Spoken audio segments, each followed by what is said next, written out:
Welcome to My Spoonie Sisters, featuring stories from special guests dedicated to empowering those with chronic illness. Our goal? To connect people and provide the support and tools they need to live a better life. For those with chronic illness, our energy levels just fade faster. We must be more purposeful with the spoons allotted to us. So grab your coffee or tea, sister, and tune in as My Spoonie Sisters share stories of living with chronic illness. Hi, my Spoonie Sisters. I'm your host, Gracefully Jen, and well, it's been a little while since we've had a Spoonie brother on here, so it's about time, and I'm so excited to share this one with you. Hi, Joshua. How are you today? I'm doing good, Jen. How are you? I am doing okay. So, what is it like this time of year? You're over in Romania, right? Correct.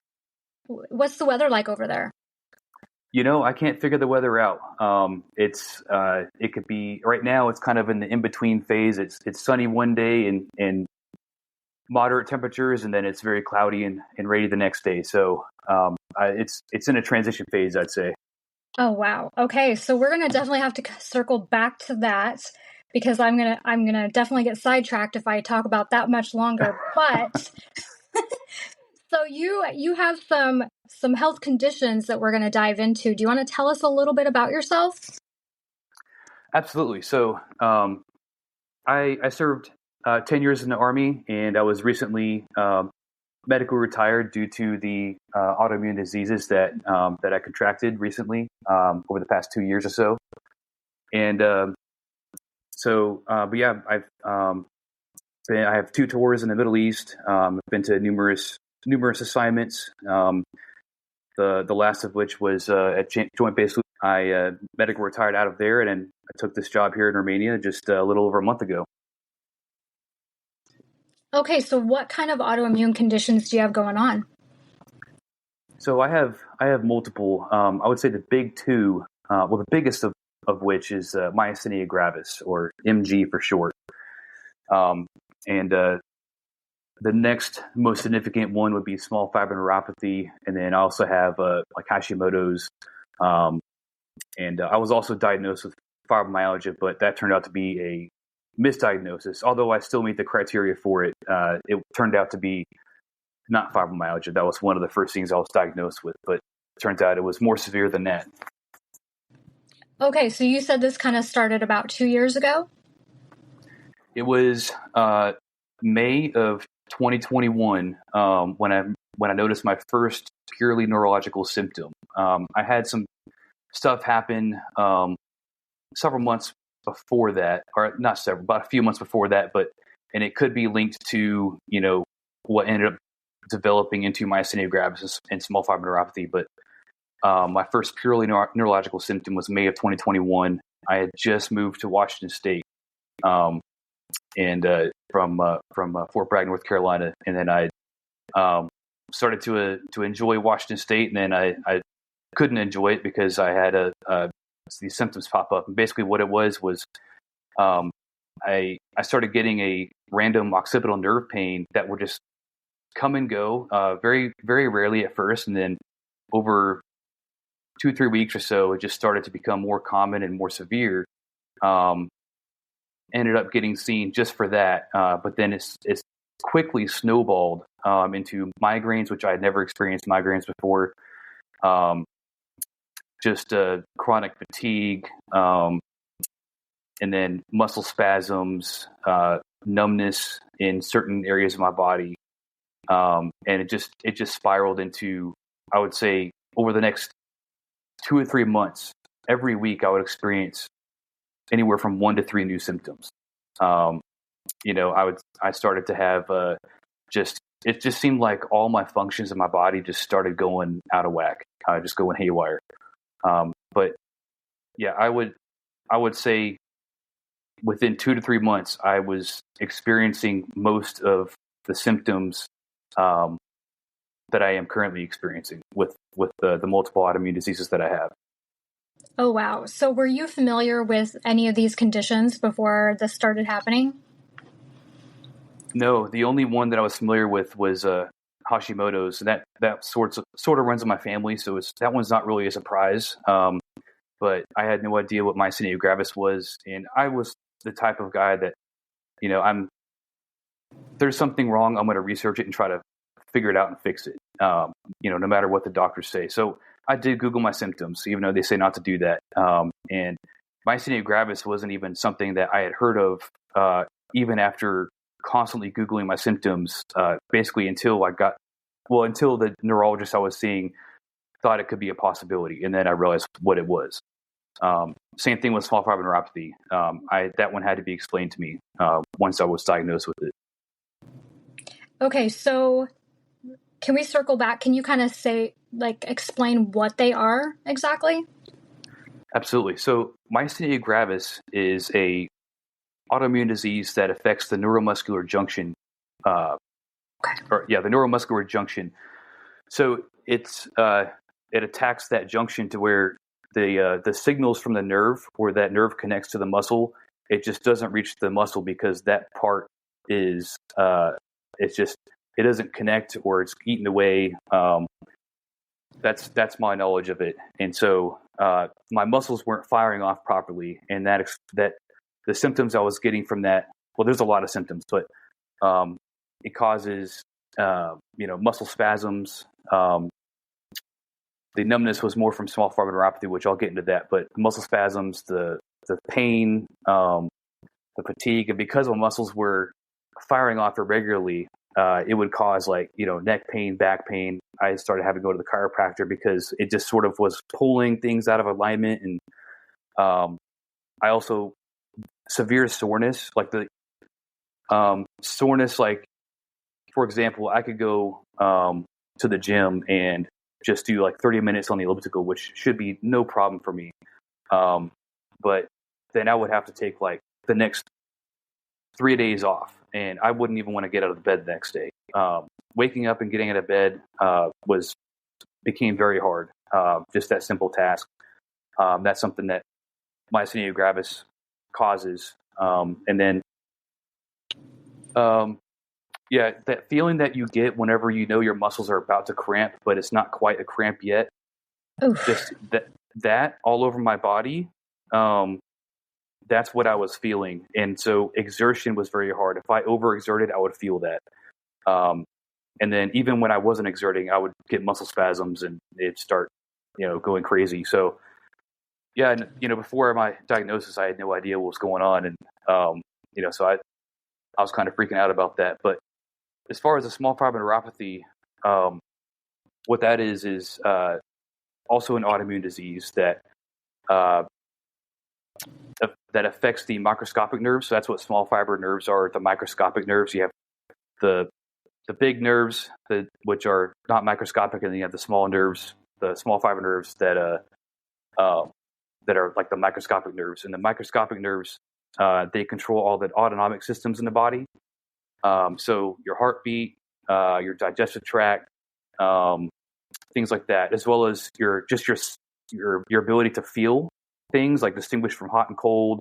And that was what was causing a lot of the numbness and a lot of I mentioned earlier that it seemed like all my systems in my body were just shutting down or, just not functioning properly. And I ended up getting as a second order effect of small fiber neuropathy, a diagnosis of irritable bowel syndrome.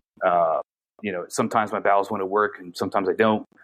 But yeah, I mentioned the numbness. You can just imagine anything that is controlled autonomically started to become an issue. And so that one was a big deal. And then the cause for that, the number one cause for small fiber neuropathy is diabetes or prediabetes.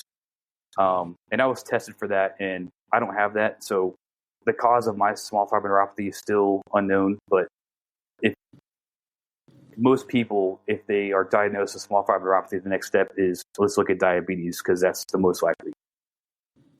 Wow. You were getting hit from so many directions. And here you are. This was going on while you were in Washington, right? Correct. And your husband Correct. right? Do you have children? Yes, 2 children, currently 6 and 4 years old. Oh, wow. Okay. How the heck did you handle all that?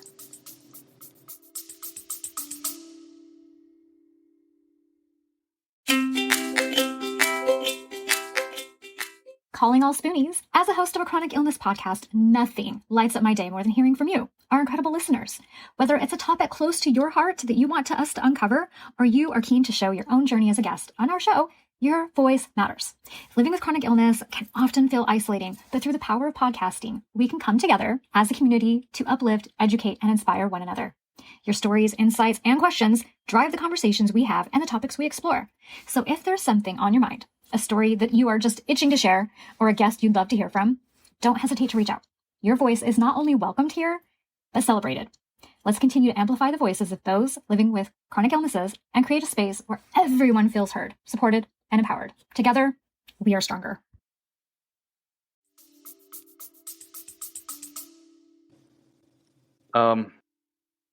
Well, I mean, it seemed like I was handling very, very little. I mean, my wife had to step in and really take care of things because my mind was just, I mean, I was spiraling for months. It was actually a relief to start to get diagnosis. You know, you figure that, you know, the day that you find out you have something like small fiber neuropathy or myasthenia gravis is a bad day. For me, it was a good day because I finally know what's wrong with me and I can start to get treated for it. But yeah, the hardest time to handle anything for me mentally and physically was the pre-diagnosis, pre-treatment, pre-diagnosis. I don't know what's wrong with me. And because I was so focused on my health and just worrying so much and anxious, my wife had to step in and really take care of things that I would normally take care of around the house, etc. So, you know, thankful for her. Absolutely. And I think, you know, in the beginning, when you're going through something like this, the fear of not getting an answer is so big. Because the last thing we want to do is go from doctor to doctor and not get an answer. And so it's almost like this big giant happy dance on the day you finally get an answer. You might not like the answer, might not like the medications, but at least we have a direction to go. Absolutely. Yeah, and as far as going to doctor to doctor, I saw, I don't think it was quite a dozen. I would say anywhere from 8 to 10 different primaries. This is both before and after my diagnosis. And I didn't have a really good experience with the primary. And I saw, so at the local Army hospital that is at JBLM, Madigan Army Medical Center, I saw about half the doctors there in that medical center. And then on top of the several referrals that I've had off post. But yeah, in the primaries, from what my experience was, it basically they were acting as gatekeepers to the referral process. And that was a struggle just to get the referrals that I needed. And it took me just continuing to go to the doctor consistently to finally have them take me seriously and just to get the referrals that I needed. Like I said, I saw between 8 and 10 different primaries over the course of, 2 years, give or take. And I had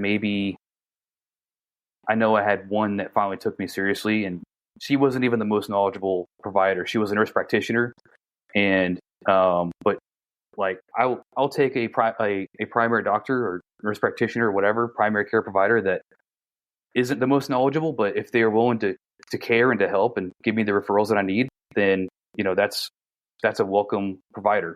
And I clung on to the provider, and I continued to go back to her. Once I realized that she's actually willing to help, and then going to the specialty clinics once I got those referrals. So, I mean, it was hard to figure out exactly where I needed to go because, I was going to rheumatology, neurology, GI for the IBS. And I mean, I saw probably over half of the specialty clinics in the medical center there. And like I said, there was even some off post referrals, but the neurology department, when I finally did get my first diagnosis, which I was diagnosed with small fiber neuropathy before the myasthenia gravis. When I got my first diagnosis, that was actually on my second opinion. I asked for a second opinion because I had already seen the neurology clinic, one neurologist who was just absolutely dismissive of anything wrong. And this is very early in my symptoms, but I'm describing everything, and he told me straight up, like, I think this is all in your head. And yeah, and his recommendation and his notes were like he needs to be referred to mental health. That's ridiculous. Absolutely. And it's like, well, if it's in my head, you're a neurologist. Like, I'm seeing you because there is something in my head, but yeah, I went back to that same, so several months went by, and I saw a slew of other different specialty clinics trying to get answers. And then I was like, in my gut, something was telling me, like, this is neurological. It's something neurological, and I need a second opinion. And you found a second one that finally did a CT scan, right? Yes, and it was actually at the same neurology clinic, just a different doctor. He was actually the head of that department, and finally started taking me seriously. This guy, another doctor that really cares. If you find a doctor that cares, hold on to him. That's my advice. But cared enough to run the tests that need to be run to to narrow down to supposed diagnosis. And then and so at first he diagnosed me with a small fiber neuropathy based on the symptoms I presented, and then but it only explained less than half of my symptoms. Right. But he didn't tell me that at the time. He continued to dig and run tests, and I had a feeling there was something else. But that's when he sort of narrowed it down to myasthenia gravis.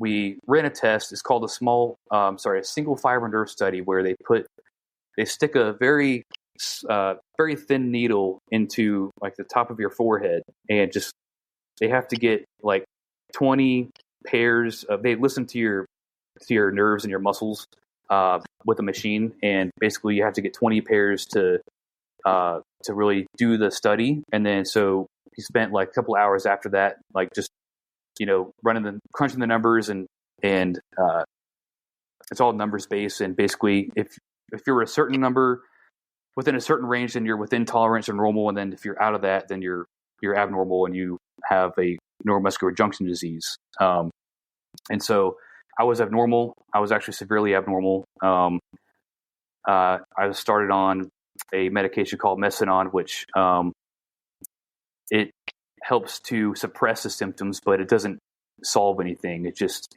helps the symptoms, maybe become half of what they were. And then so I was on that for a little bit. We did a second single fiber nerve study, just to confirm the diagnosis, and the numbers went up significantly.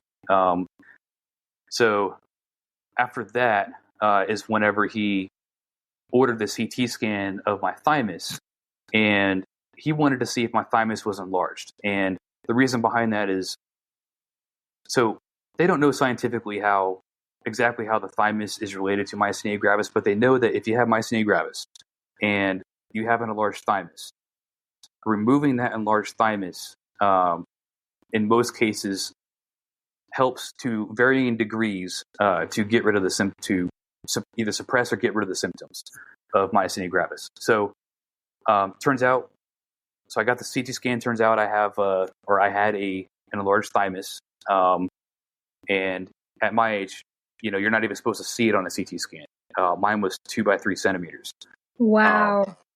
Yeah, so it was quite enlarged. It's supposed to, it serves a purpose when you're young, from what I was told by my neurologist. But then, once you become an adult, it's supposed to just sort of shrivel up and go away. And like I said, you're not even supposed to see it on a CT scan. But mine was enlarged, so he referred me to surgery. I had it removed, and that was a whole pain. So luckily now they're able to remove it robotically. Before robotic technology, they actually had to crack your sternum and like lift like go up under your ribs that way to get to it, because it sits right underneath your sternum.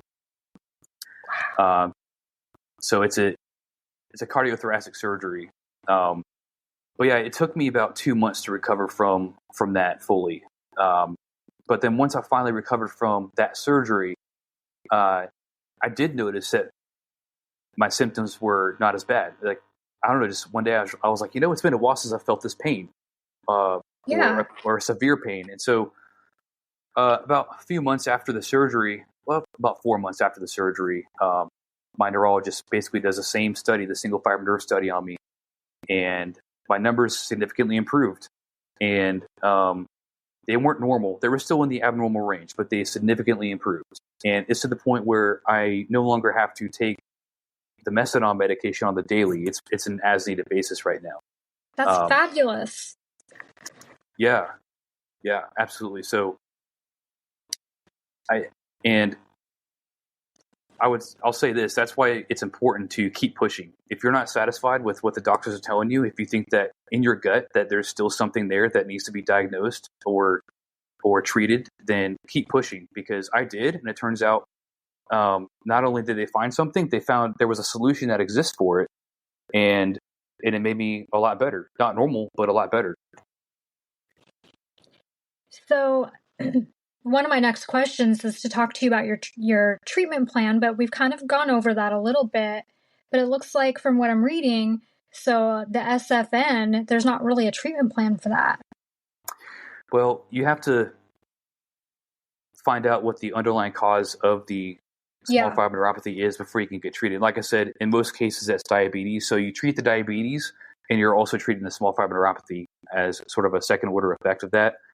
But in my case, because there's no known cause of the small fiber neuropathy, I just sort of have to live with it. But if it's progressing very slowly.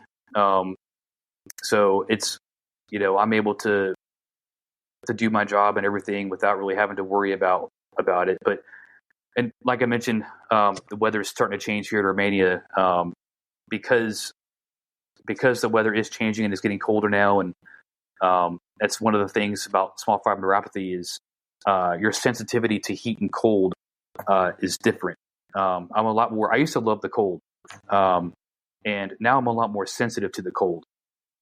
So that's one of the things. And as a matter of fact, and I didn't talk about the small fiber neuropathy diagnosis and how that was made, but it starts with just a routine neurological exam, where they do basically a whole body neurological exam. And one of the things that was done for me was I laid on a table. The neurologist had a hot air blower, hot air dryer, and cranked it all the way up, cranked the heat all the way up. And basically he went from like my upper thigh all the way down to my feet. And he would tell me, he would ask me, does it feel the same throughout? And turns out it didn't feel the same throughout. Like around mid calf, I started to notice less heat. And then when he reached my feet, I could tell it was still there was still heat, but it wasn't like the scorching heat that I was feeling up, around my knee. And so that's one of the ways that small fiber neuropathy, that's one of the symptoms is the ability to notice changes in temperature, as well as just sensitivity to, it's weird. Like in some ways you're more numb to it, and in some ways you're more sensitive to it. But there's that, and then the ability to feel vibrations, which that hasn't affected me yet. And just the ability to feel because of the numbness. The numbness, I'm more numb in my fingertips and stuff like that now. And I notice it some days more than others. And I don't know, I'm thinking the weather has something to do with that, but that's not scientific, I think. So, yeah. So I assume they're monitoring all this over time and watching for changes, hoping for improvements based off of different treatments, right? Yes, it's definitely something that's something I haven't had to worry about yet here in Romania, but definitely that's something I should continue to get checked up on, is to see if it does get worse. And the small fiber neuropathy, so basically the next step, I meant to say the next step after that neurological exam was once my neurologist thought that it was small fiber neuropathy, there's a skin biopsy that can be done. And to my knowledge, there's like one lab in America that can do this. And I found out it's like $10,000 per test. But it was ordered. Basically, he took small skin samples all the way down to the dermis from just throughout my body, 5 samples, and sent those off to this lab. And they test, or they look at, under a microscope, they look at the microscopic nerves in your dermis, and then they take those same samples and then do it for the sweat glands as well. And if they find any abnormalities in the dermis or the sweat glands on any of the sites, then you're considered positive for small fiber neuropathy. I had, on all 5 sites, I was abnormal in my sweat glands. And it actually got worse as, like, the further down my body, the worse it got. So that explains why, during the hot air dryer or the hot air blower test, I was able to feel less on my feet than up on my knee, because it gets worse as it goes down. So between both of these diagnoses, do you feel like, or does it affect other things like your sleep, your vision, circulation? Absolutely. Circulation. So I've noticed I've had a lot of heart palpitations, and that's before I had any diagnosis. I was going to the ER a lot because I didn't know what's wrong with me, and like I was getting heart palpitations. I think the worst it's ever gotten was like I was experiencing palpitations for about 12 hours straight, and that also can have to do with my thyroid. But at the same time, the small fiber nerves control the heart, the circulatory system, all those autonomic processes. So it's hard to tell. It's probably from both, but yeah, sleep. I was actually diagnosed with sleep apnea, and that's a second order effect of the myasthenia gravis because it affects the breathing, specifically the out breath. That's one of the symptoms I was having with that is I noticed I was having difficulty breathing. It was harder for me to work out. I was just winded, and I would have to concentrate on my breath a lot more. Like, it wasn't just like you normally don't have to think about your breathing, but for me, at the height of my symptoms, it was like I had to think about every breath. And sometimes that's the biggest thing I still notice is the breathing. I will have to concentrate on my breathing. But yeah, so that contributed to my sleep apnea diagnosis, and then the treatment for the sleep apnea, like the CPAP, didn't work really because with the constant air pressure going in and the out breath being the thing that's most affected by myasthenia gravis, it really just made it worse to me, the CPAP. But anyway, so yeah, that's affected. Myasthenia gravis also affects vision, the ability to focus. I started seeing double vision, and it wasn't too bad to where I couldn't drive or anything like that. But I would just notice in certain cases I would just see double objects or whatever, and the ability to focus became hard. I had to blink a few times for my eyes to finally focus and all that, and that has the potential to cause a lot of safety concerns, etc. Luckily, the vision is doing a little bit better now. The breathing, like I said, is the thing that I still notice the most when it comes to the MG. Fatigue. I mentioned that I worked out a lot every day almost before my symptoms started kicking in, and then I noticed I was getting more and more sore at the gym as my symptoms started, and I just ended up stopped going to the gym altogether because, like I said, I went from lifting weights, an hour and then cardio an hour every day to basically 30 minutes on the elliptical, and that would wipe me out for the next 3 days. And waking up in the morning became a task, and then just doing anything for the next few days after any sort of workout or exertion just became very painful and discomfortable. Yeah, there's numerous second and third order effects from these two diseases alone that I have. For the small fiber neuropathy, and like I said, they found it in my sweat glands, and my ability to regulate my sweat is diminished. I can work out, go take a cold shower, and then come out of the shower 15 minutes later, I'm still sweating because like my sweat glands are still open. Okay. Because the ability to regulate that is diminished. Well, and that's going to make it hard to work out or even, I don't know, go out in nature and take a hike because now everything's thrown off. Absolutely. Ugh. So, looking back, what do you wish you'd known at the beginning of all of this?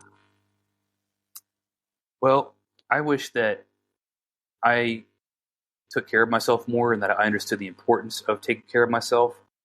And I don't know for sure, but sometimes I do wonder that, if my symptoms manifested because I wasn't focusing on my health and myself as much as I should be.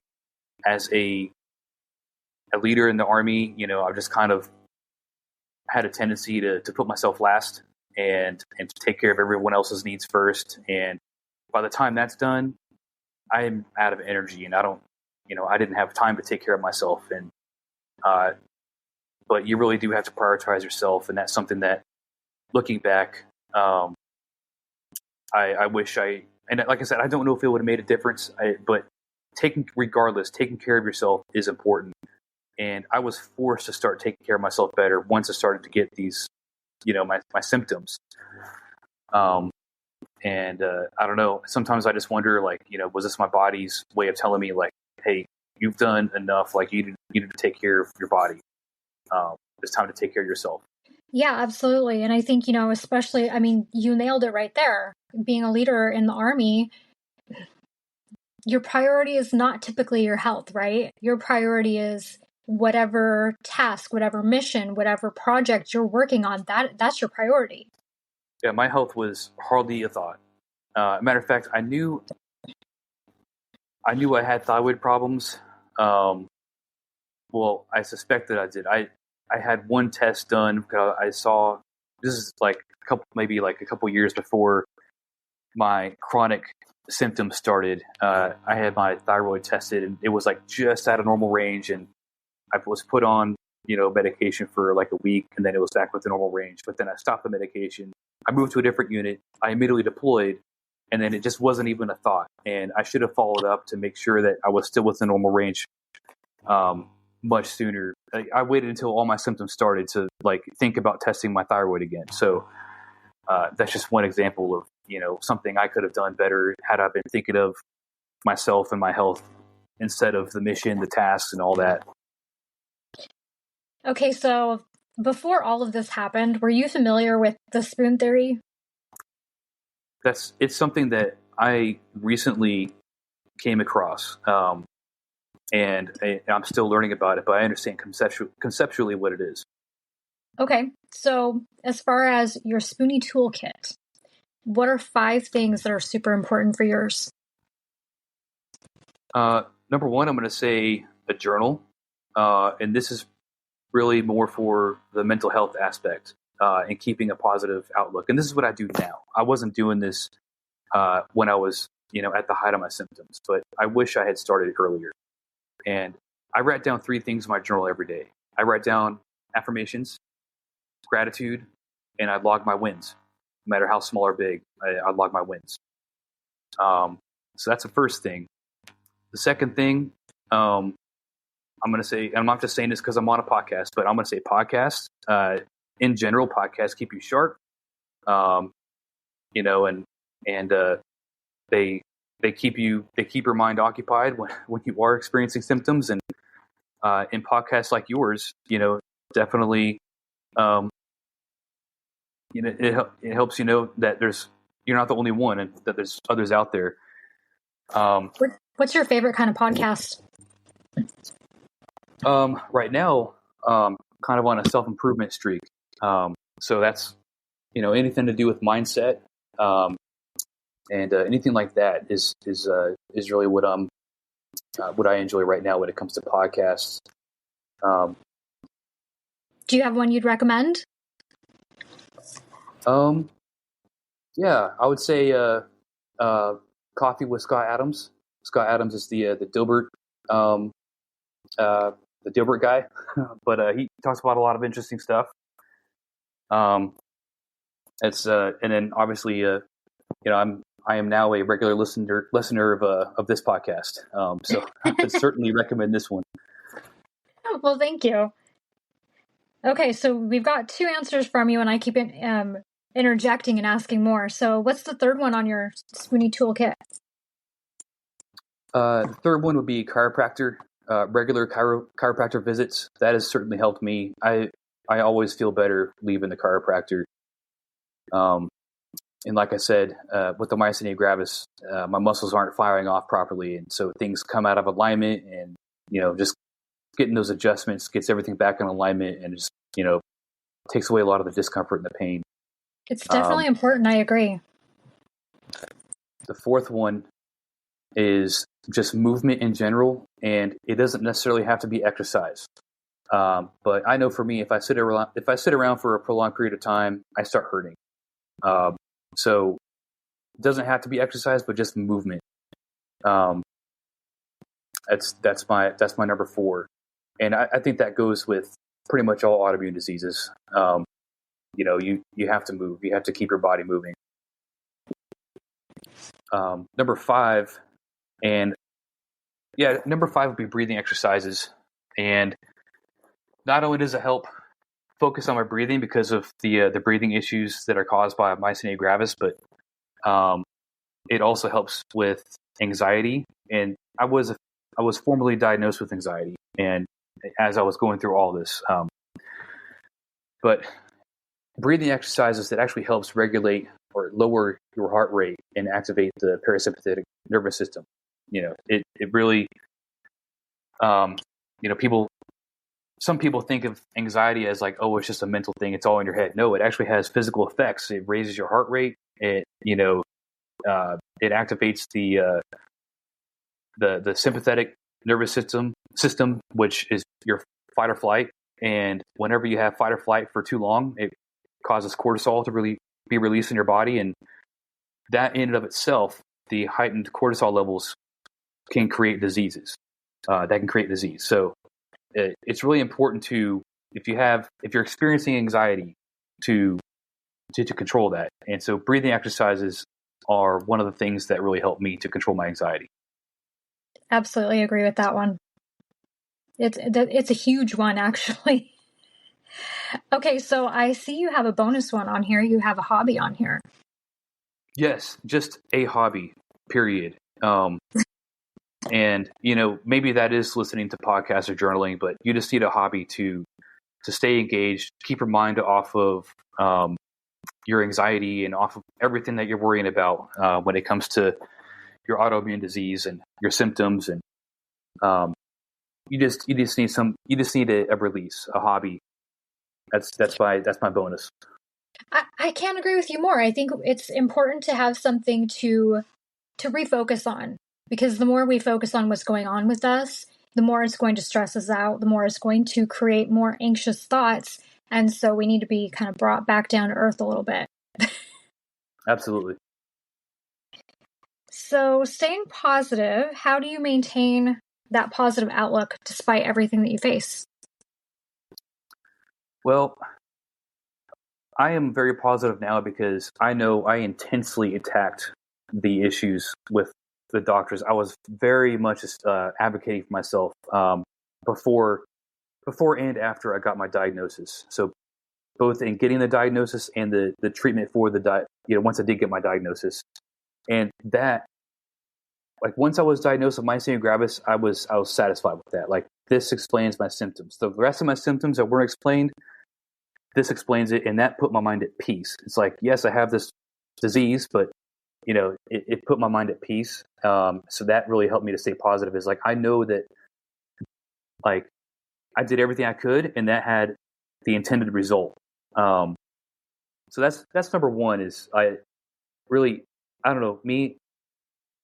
If I know there's something wrong, I have to go attack the issue and fix it. And that's what I did with my health. Well, I should have done that as a preventative measure, but as a reactionary measure, that's what I did. I really went and attacked the issue and got after it, and I wanted to fix my health. I would say, in addition to that, in order to stay positive, you really have to extinguish limiting beliefs. And, because for a long time,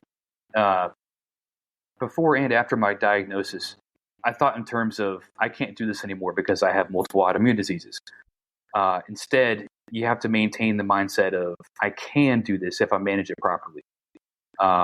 Can't is literally a 4-letter word. Don't think in terms of can't, think in terms of can. And, for example, I didn't think that I would be able to take on a job like this in a foreign country with all my medical needs. And it turns out I can. I just have to manage it properly. And I'm thriving and I'm happy over here. I love what I do. Sorry, I almost forgot to unmute myself. I apologize. You're good. That's what I get for getting sidetracked. Okay, so where was I? What do you find is inspiring for you? What lifts you up? Well, for me, I didn't have much of a community supporting me, but I did have a few good people that I'm close to who helped me along and really lifted my spirits on difficult days when I needed that support. And not all these people even understood what I was going through or had autoimmune diseases themselves, but they cared enough to listen. Sometimes you don't need to speak to anyone knowledgeable. You just need someone to care. You just need their overall vibe. And so that really helped. Just finding those people that were the right people to talk to for support. And I would also say when I was going through my struggle at the height of my symptoms, I was surprised at who some of the people turned out to be who had the capacity to support me or was willing to support me. For example, when I found out that I was to be medically separated from the Army, certain people began to treat me differently because I became of less value to them. Whenever you're going through the biggest struggle of your life, that's whenever you find out who your true friends are. It's those who stick around and support you, even if they don't expect to get anything in return. They're truly just there to ensure that you'll be all right, and they truly just want to help you through. And I would also say that as a male, I was seen as lesser in the eyes of some simply because it was inevitable that I would lose my job due to my conditions. Sadly, you find out a male's means of providing is taken away, and some people just see that as, oh, you're worthless now. And this is hard for me to say, but my own father said some hurtful things to me, essentially blamed me for my diseases and stopped talking to me for about 6 months. Once he discovered that I had a well-paying job lined up after the Army, after my medical retirement, then he started talking to me again. Like That's I said, a tough one. Absolutely. And How there's did you other handle examples, that? but that was the biggest one. Oh, that's a whole nother conversation, to be honest, Jen. Okay. Because I feel like, our family, those are the people we lean on the most, right? And sometimes I almost wonder if sometimes they say the things they say because they can't wrap their heads around what we're going through. And so it's easier to, I don't know. I can't even put it into words. It's almost easier to just be sarcastic or make jokes or because they don't like what the answer is. Yeah. And I think that's part of it. No one in my family has the diseases that I have and can identify with it. But, that's not for someone who is close to you like that. Like, that's not what's the most important. The most important thing is that you're there for them and that you are supporting them. And sometimes, you just need a vibe. You just need someone to just care. I don't know. It might be because, it's a guy thing that, like I mentioned earlier with myself, like if I if I know it's a problem, I want to attack it and go fix it. And, maybe I'm just speculating here, but maybe my father, he's like me. He sees a problem, he attacks it, he goes and fixes it. And it's like, at that point I didn't have, I think I did have a diagnosis at that point, but it's like, he didn't know how to help me, so he just kind of, in his mind, it's like, I don't know. I don't know what he was thinking. My mind doesn't even think like that, but Yeah. This, like I said, that's just one example, of a surprise on someone that you expect to be there for you, but just wasn't. They, or didn't give you what you needed, whenever you were at the lowest point. I was at the lowest point in my life, to be honest. And, I kind of had to just carry on, with what I got. Absolutely. I get it. I really do. What kind of resources would you recommend to someone struggling with, if they're in the beginnings of all this, what would you recommend? Well, Jen, honestly, this podcast, but I would say for the military service members, that are, going through something similar, and, there's a medical separation retirement on the horizon. There is a website called militarydisabilitymadeeasy.com. Very helpful website. It helps, it breaks everything down by what condition, like based on your conditions. You can look up, you can even talk to people there. Like I've chatted with people there who've helped me understand, like, basically what my conditions would fall under in terms of ratings, disability ratings, etc. So that was very helpful. And then something that I just came across for Myasthenia Gravis specifically is the Myasthenia Gravis Foundation of America. I just recently became a member, and they have a lot of good stuff on their website, and it just seems to be the community that I didn't have whenever I was going through, the height of my symptoms. But it's a very good community resource. Like I said, I'm very new, but it's very promising to me. I'm going to get involved for sure. That's wonderful. Thank you for sharing those. I'll make sure we get those linked in your show notes. Okay, so advice for any fellow Spoonies. What kind of advice would you want to give to them? Well, I think I've already said this throughout, but don't just accept a diagnosis if you don't think it's right, or if you believe that there is another underlying problem. You have to keep pushing the doctors until you're satisfied. You have to listen to your gut. The doctors are telling you one thing, but your gut is telling you, something else. I've had about 75% of the doctors, they were wrong about something. And, but because my gut was telling me, no, like, you got to keep pushing. There's something else here. I kept pushing, and turns out, there's a whole, like, 2 other diseases that, would have otherwise gone undiagnosed. Had I not continued to push and find the right doctor. And then once I found the doctor, push him to, find out what's wrong with me. So that's something. And another thing I would say is sometimes you just have to quiet the noise. It seems like everyone who doesn't have an autoimmune condition has advice about your autoimmune condition or your health in general, like how to manage your condition. I had to quiet that noise and just listen to my body, tune it out. Again, listen to your gut. Yeah. I mean, you best. So keep pushing and listen to it. I agree. Well, the best place for you guys to find and follow him is over on LinkedIn. I'll make sure that we get that attached, but I might push him and nudge him a little bit to be a little active on Instagram. Sounds good. We'll see if I can twist your arm. But is there any last bit of information you want to share that we didn't cover? I think we covered it all, Jen. I really do. I mean, that's a lot of information to try to shove into a short amount of time, but I think we might have done it. Yeah. Well, I thank you and I appreciate you. And I guess my Spoonie sisters. Oh yeah, thank you. No problem. It was my pleasure. And my Spoonie sisters and brothers, until next time, don't forget your spoon.